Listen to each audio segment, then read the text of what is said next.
Hi గారు, welcome to our channel. ప్రస్తుతం మనతో పాటు దామ బాలాజీ గారు సీనియర్ జర్నలిస్ట్ ఉన్నారు. వారితో ఒకసారి మాట్లాడదాం. నమస్కారం సార్. నమస్తే సార్, పుష్ప 2 మూవీ ప్రొడ్యూసర్ పైన ఒక కేసు నమోదైంది అని అంటున్నారు సార్. అది కూడా ఫోన్ ట్యాపింగ్ కేసు అని అంటున్నారు.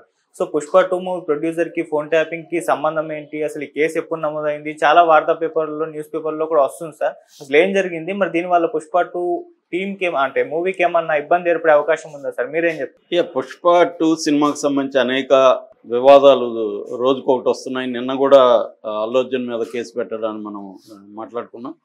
ఈరోజు పుష్ప 2 సంబంధించిన ప్రొడ్యూసర్స్ మైత్రి మూవీ మేకర్స్ సంస్థ, దాంట్లో 2 ప్రొడ్యూసర్లు ఉంటారు. ఒకరు నవీన్ ఎర్నేని, 2 రవిశంకర్ ఎలమంచిలి.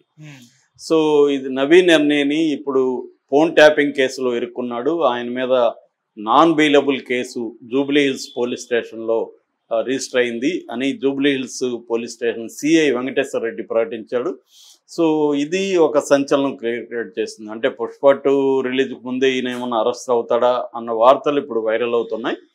సో అసలు ఏంటి కేసు? రెండోది, ఫోన్ ట్యాపింగ్కి ఈ జూబ్లీ హిల్స్ పోలీస్ స్టేషన్లో పెట్టిన కేసుకి సంబంధం ఏంటి అని చూసినప్పుడు ముందుగా మనం ఫోన్ ట్యాపింగ్ కేసుని కొద్దిగా మాట్లాడుకుంటే, ఫోన్ ట్యాపింగ్ కేసు అనేది కేసీఆర్ ఉన్నప్పుడు ప్రత్యర్థుల మీద, రాజకీయ ప్రత్యర్థుల మీద కావచ్చు, సొంత పార్టీలో ఉండే అసమ్మతివాదుల మీద కావచ్చు, అట్లాగే జర్నలిస్టుల మీద, పౌర ప్రజా సంఘాల నాయకుల మీద, తర్వాత వ్యాపారస్తుల మీద, ఇలాగ రకరకాల వాళ్ళ మీద నిఘా పెట్టడానికి ఆయన ప్రణీత్ రావు అనే ఒక, అంటే తన సామాజిక వర్గానికి చెందిన కొంతమందిని నియమించాడు. ప్రణీత్ రావు ఎస్ఐబిలో ఆయన ఆఫీసరు, అట్లాగే ఎస్ఐబికి డీజీగా ఉన్న ప్రభాకర్ రావు, తర్వాత రాధాకృష్ణ రావు ఎవరు అంటే టాస్క్ ఫోర్స్కి ఓఎస్డి అనమాట ఆయన.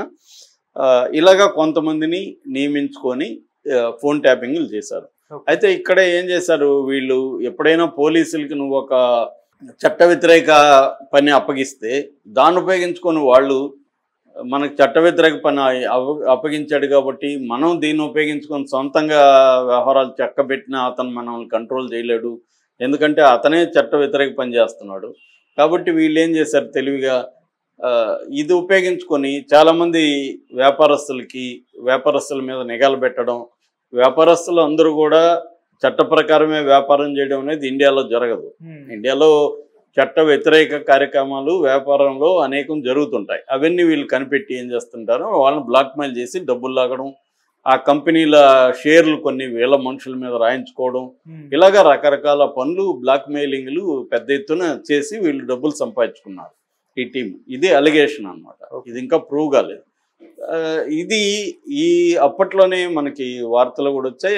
అందులో ఒక కేసు ఏంటంటే, క్రియా హెల్త్ కేర్ అని ఒక సంస్థ ఉంది. ఆ క్రియా హెల్త్ కేర్ ఓర్దంటే చెన్నుపాటి వేణుమాధవ్ అనే ఆయన అమెరికాలో వ్యాపారాలు చేసి 2008లో ఇండియాకు వచ్చి 2011లో ఈ క్రియా హెల్త్ కేర్ అనేది తన ఎన్ఆర్ఐ మిత్రులతో కలిసి పెట్టాడు అనమాట. ఈయన దానికి ఎండీగా ఉన్నాడు, మేనేజింగ్ డైరెక్టర్. దీంట్లో వాళ్ళ మిత్రులు, పార్ట్నర్లు, కో డైరెక్టర్లు గోపాలకృష్ణ సూరెట్ల, రాజ్ తల్సరి, రవికుమార్ మందలపు, వీరమాచినేని, పూర్ణచంద్రరావు, వీళ్ళు 4. ఒకప్పుడు దీంట్లో నవీన్ ఎర్నేని కూడా ఉన్నాడు ఒక డైరెక్టర్గా. ఎందుకంటే నవీన్ ఎర్నేని కూడా అమెరికాలో వ్యాపారాలు చేస్తుంటాడు. ఆయన కూడా ఈయనకి ఫ్రెండు, ఈ మాధవ్కి. సో వీళ్ళంతా కలిసి పెట్టారు అనమాట. సో పెట్టినాక ఈయన సినిమా రంగం కోసం ఈయన బయటకు వచ్చేసాడు. 2015లో ఈయన తన ఫ్రెండ్స్ ఇంకొక 2తో కలిసి, అంటే ఇటు రవిశంకర్ ఎలమంచిలి, తర్వాత మోహన్ చెరుకూరి, వీళ్ళ 2తో కలిసి ఆయన మైత్రి మూవీ మేకర్స్ 2019లో పెట్టుకున్నాడు. అయితే మోహన్ చెరుకూరి పక్కకి వెళ్ళిపోయి వైరా ఎంటర్టైన్మెంట్ పెట్టుకున్నాడు. ఇప్పుడు మైత్రి మూవీ మేకర్స్ ఈ 2 ఉన్నారు, నవీన్ ఎర్నేని, రవిశంకర్ ఎలమంచిలి. వీళ్ళిద్దరు కలిసి ఫస్ట్ శ్రీమంతుడితో ఎంటర్ అయ్యారు 2015లో. దాని తర్వాత జనతా గ్యారేజీ, రంగస్థలం, సవ్యసాచి, అమర్ అక్బర్, ఆంతోని, పుష్ప 1, పుష్ప 2, ఉప్పెన, సర్కార్ వారి పాట, వాల్తేరు వీరయ్య, వీరసింహారెడ్డి, ఇలాగ చాలా సినిమాలు చేసి మైత్రి మూవీ మేకర్స్ నెంబర్ 1 ప్లేస్లోకి వచ్చారు. ఇప్పుడు కూడా రామ్ చరణ్ RC16, ఎన్టీఆర్తో NTR 31 ఇలాంటి సినిమాలు ఉన్నాయి. మొన్న ఆయన రీసెంట్గా బర్త్డే జరిగితే ఒక 10 రోజుల ముందు ఆయన బర్త్డేకి 8 సినిమాల సిబ్బంది ఇది చెప్పారు, విషెస్ చెప్పారు. అంటే 8 సినిమాలని ఆయన ప్రొడ్యూస్ చేస్తున్నారు. వాళ్ళ స్టాఫ్ అంతా కూడా ఈయనకి చెప్పి ఒక రికార్డు అనమాట. ఇండియాలో అదొక రికార్డు. 8 సినిమాల స్టాఫ్ ఒక ప్రొడ్యూసర్కి బర్త్డే విషెస్ చెప్పడం. దాని మీద అందరూ మీడియా కూడా రాశారు. ఆ స్థాయిలో ఈయనకి పేరుంది. సో ఇప్పుడు పుష్ప 2 మనకు తెలుసు, దాన్ని 1000 కోట్ల పైన బిజినెస్ అయింది ఆల్రెడీ.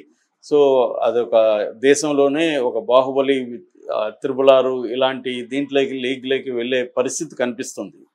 సో ఈ క్రమంలో ఇప్పుడు ఈయన మీద కేసు ఏంటంటే, వీళ్ళు ఈ రాధాకిషన్ రావు, ఈ నలుగురు డైరెక్ట్ ఇందాక చెప్పిన కో డైరెక్టర్ నలుగురు ప్లస్ నవీన్ ఎర్నేని వీళ్ళందరూ కుమ్మక్కయ్యారు. కుమ్మక్కయ్యి ఈ చెన్నుపాటి వేణుమాధవ్ని బెదిరించి ఫోర్స్ఫుల్గా షేర్లని వీళ్ళ మీద రాయించుకున్నారు.